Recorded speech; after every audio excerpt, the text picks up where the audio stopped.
The theme for the Messages of Divine Love was the last chance for change. And that is a message directly to a certain type of Christian who has lost the plot of what Christ was all about. It's not too late to repent. Because somewhere along the way, you forgot that part of the miracles that came from Jesus were because he stood up to a society that said he shouldn't care about those people. When was the last time you stood up for anyone that was different than you? Anyone.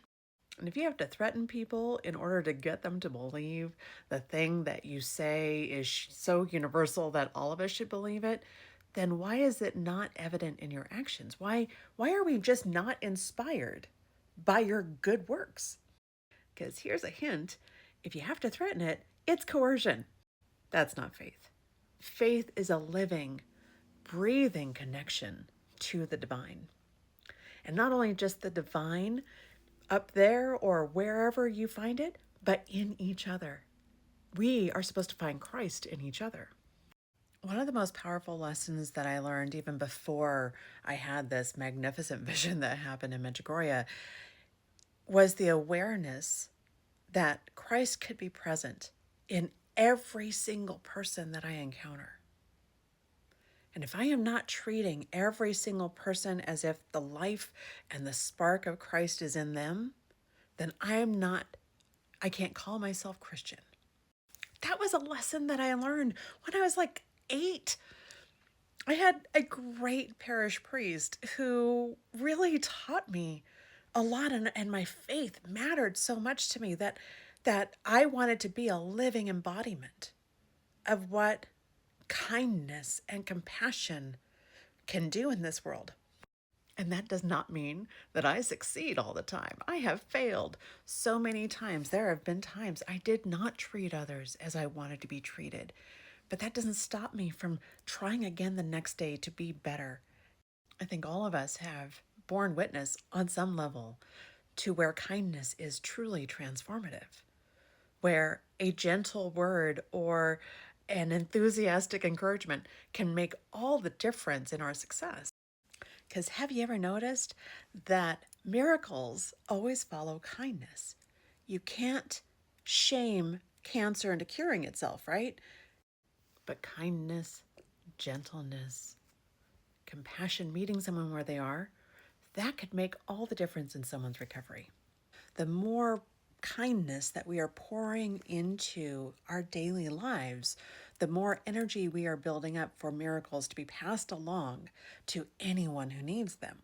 Because the true miracle is that when we boost each other, we have more space and room to give ourselves to others, and we might be the ones delivering on the miracles that someone else was praying for. That's sort of why I've always defaulted to kindness, even if it's not going to benefit me. And what troubles me is that this anti-Christian bias task force that is happening right now is just religious McCarthyism. And what they're trying to do is they're trying to rewrite the narrative of Jesus. Of course, they aren't going to say that, but in order to establish whether or not something has an anti-Christian bias, they have to define Christianity. And they're going to define it in their own image. And that image is going to be someone who is so very persecuted because their beliefs are deeply dehumanizing and insulting to literally the rest of the world. Beliefs that are grounded more in coercive control than in freedom or liberation. But because they slap a label like Christianity on it, then the people who benefit from a very shallow version of that identity and that label will listen to, oh, this is what I have to conform to in order to call myself a Christian. So I'll align there because I don't actually have my own relationship with God. I just follow what I'm told. These are the same people who have been denouncing empathy as a value. And so what do you think they're going to do to the Christians who believe in empathy as a core value of how we define ourselves?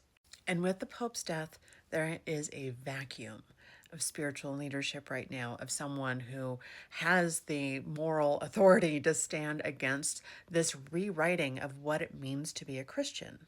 And that's where you and I come into play.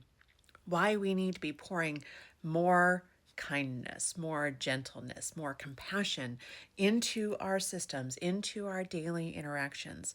It's sort of like the evaporative water that'll go up into the clouds and create that cloud burst of, I don't know, awareness that we actually need, where people start seeing the hypocrisy that they have been wearing this whole time and trying to call it Christianity when it's just cruelty.